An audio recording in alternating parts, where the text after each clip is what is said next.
Selamat datang di channel Jagat Edukasi.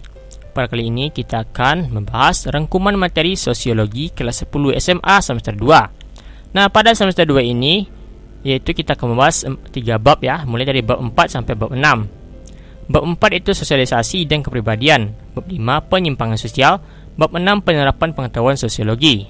Oke, mari kita bahas satu persatu dan jangan lupa klik tombol subscribe. Bab 4 itu sosialisasi dan kepribadian. Sosialisasi menunjuk pada semua faktor dan proses membuat setiap manusia menjadi selaras dalam hidupnya di tengah-tengah masyarakat. Seorang anak dikatakan telah melakukan sosialisasi dengan bijak apabila ia bukan hanya menampilkan kebutuhannya diri sendiri, tapi juga memperhatikan kepentingan dan tuntutan orang lain. Sosialisasi adalah suatu proses di mana seorang menghayati atau internalize norma-norma kelompok di mana ia hidup sehingga timbullah diri yang unik. Sosialisasi ialah proses mempelajari kebiasaan dan tata kelakuan untuk menjadi suatu bagian dari suatu masyarakat. Sebagian adalah proses mempelajari peran. Hartono 1999 halaman 118. Sosialisasi dapat disimpulkan sebagai proses belajar untuk penyesuaian diri di masyarakat. Proses belajar penyesuaian diri manusia ini berlangsung dalam proses yang lama dan bertahap sejalan dengan perkembangannya bergaul hidup manusia, yaitu mulai dari tahapan anak, dewasa, dan tua. Proses sosialisasi ini berlangsung melalui kematangan belajar serta melalui media-media tertentu, yaitu keluarga, teman sepermainan, sekolah, media massa, lingkungan kerja. Cara-cara sosialisasi dan proses sosialisasi individu di masyarakat dapat ditempuh dengan berbagai cara, yaitu pelaziman atau conditioning, yaitu sebagian besar perilaku anak diperoleh dengan cara pelaziman. Anak mempertahankan suatu perilaku apabila dengan perilaku itu anak mendapatkan imbalan. Sebaliknya, perilaku anak akan berhenti apabila perilaku itu mendapatkan hukuman. Dalam pelaziman, hampir sebagian besar perilaku diperoleh anak secara positif. Dalam hal pelaziman ini, peranan orang tua sangat besar.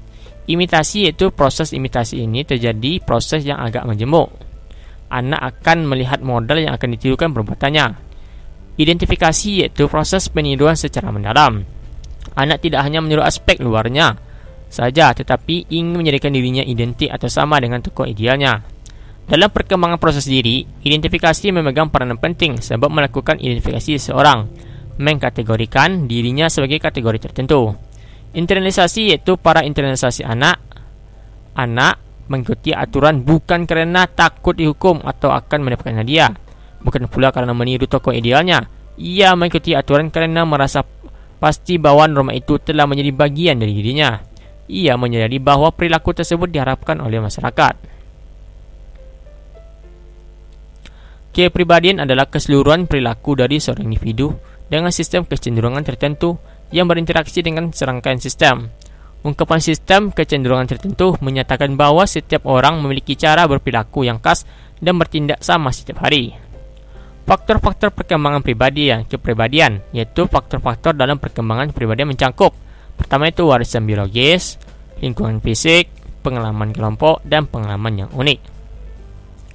Timbulnya kepribadian disebabkan karena semua individu dalam suatu masyarakat mengalami pengaruh lingkungan kebudayaan yang sama selama proses sosialisasi dan enkulturasi. Kepribadian dibentuk dari hasil pola sosialisasi dalam diri setiap individu dan dapat bertentangan antara masyarakat yang satu dengan masyarakat yang lainnya. Bab 5-nya itu penyimpangan sosial. Nah, perilaku penyimpangan yang lazim disebut dengan nonkonformitas. Merupakan tindakan yang dilakukan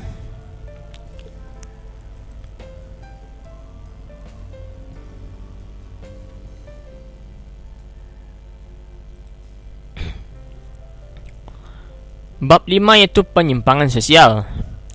Perilaku penyimpangan yang lazim disebut dengan nonkonformitas. Merupakan tindakan yang dilakukan oleh individu, perorangan atau kelompok dalam masyarakat untuk menghindari dari nilai dan norma. Perilaku yang tidak sesuai dengan nilai dan kaedah dinamakan menyimpang atau suatu perbuatan disebut menyimpang bila mana perbuatan ini dinyatakan sebagai menyimpang. Terjadinya penyimpangan sosial diakibatkan oleh beberapa faktor, yaitu pertama, adanya perbuatan norma-norma dari suatu periode ke periode waktu lain. Tidak ada norma atau aturan yang bersifat mutlak yang bisa digunakan untuk menentukan benar tidaknya kelakuan seseorang. Norma sesuai dengan masyarakat dan kebudayaan masyarakat yang berbeda satu sama lain. Individu-individu yang tidak mematuhi norma disebabkan karena mengamati orang-orang lain yang tidak mematuhi atau kerana mereka tidak dididik untuk mematuhi peraturan. Teori-teori penyimpangan yaitu pertama teori biologis, iaitu teori biologis melihat faktor biologis sebagai penyebab dari sebagian besar tindakan penyimpangan.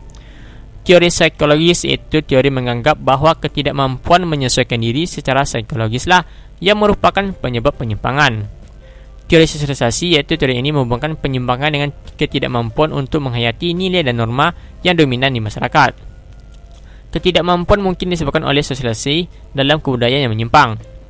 Teori anomi iaitu teori menyatakan bahawa masyarakat kompleks cenderung menjadi masyarakat tanpa norma yang tidak memberikan pedoman jelas yang dapat dipelajari dan dipatuhi orang. Teori reaksi masyarakat atau labeling teori iaitu teori ini memusatkan perhatian pada pembuat peraturan dan para pelanggar peraturan. Pemberian cap penyimpangan pada seseorang seringkali merubah perlakuan masyarakat terhadap orang itu. Teori konflik iaitu teori konflik terdiri atas teori konflik budaya dan menilai penyimpangan diawali dengan adanya pertentangan norma antara berbagai kebudayaan khusus dan berlainan. Teori konflik kelas sosial melihat penyimpangan bermula dari adanya perbenturan kepentingan antara kelas-kelas sosial yang berbeda. Teori pengendalian iaitu teori ini menghubungkan penyimpangan dengan lemahnya ikatan-ikatan dengan lembaga-lembaga sosial di masyarakat seperti keluarga, sekolah, dan pekerjaan. Penyimpangan individual dilakukan oleh individu atau orang perseorangan.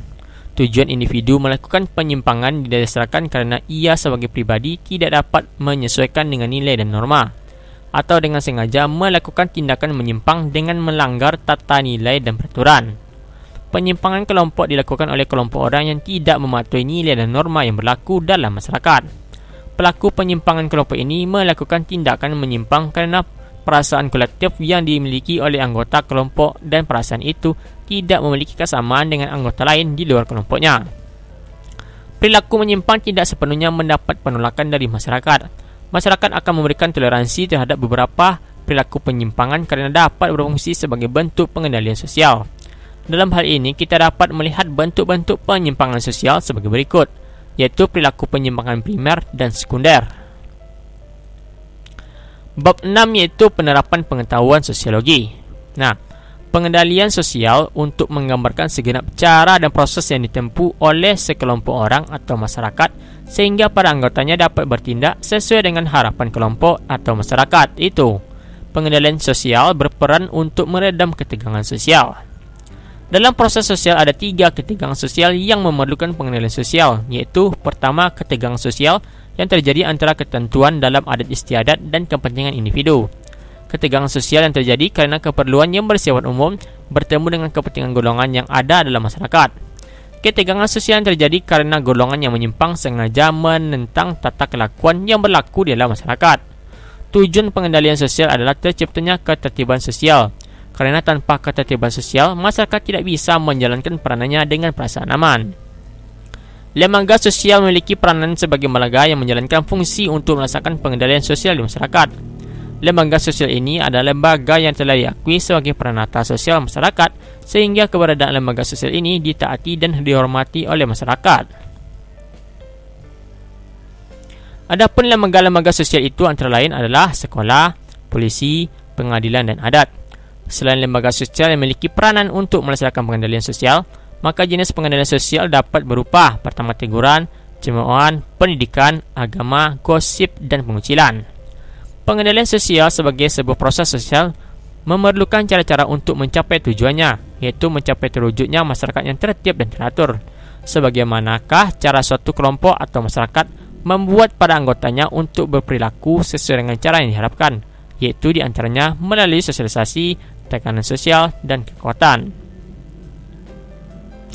Pengendalian sosial atau social control merupakan pengawasan masyarakat dalam arti dapat dilakukan oleh individu terhadap individu, individu terhadap kelompok maupun kelompok oleh kelompok lainnya, atau oleh sebuah lembaga sosial yang menyangkut segala aktivitas agar diawasi menaati kaedah-kaedah dan nilai-nilai sosial yang berlaku. Pengendalian sosial bertujuan untuk mencapai keserasian antara stabilitas dan perubahan-perubahan terjadi dalam masyarakat. Dengan kata lain, sistem pengendalian sosial bertujuan untuk mencapai suatu keadaan damai melalui keselarasan, keserasian, dan keseimbangan. Sistem pengendalian sosial merupakan pengawasan oleh masyarakat. Dari segi sifatnya, pengendalian sosial dapat bersifat preventif, iaitu usaha penjagaan sebelum terjadinya pelanggaran. Bersifat represif, iaitu apabila telah terjadi pelanggaran yang diupayakan supaya keadaannya dapat pulih kembali, atau bisa gabungan antara keduanya. Oke, sekian dulu, terima kasih, dan jangan lupa klik tombol subscribe.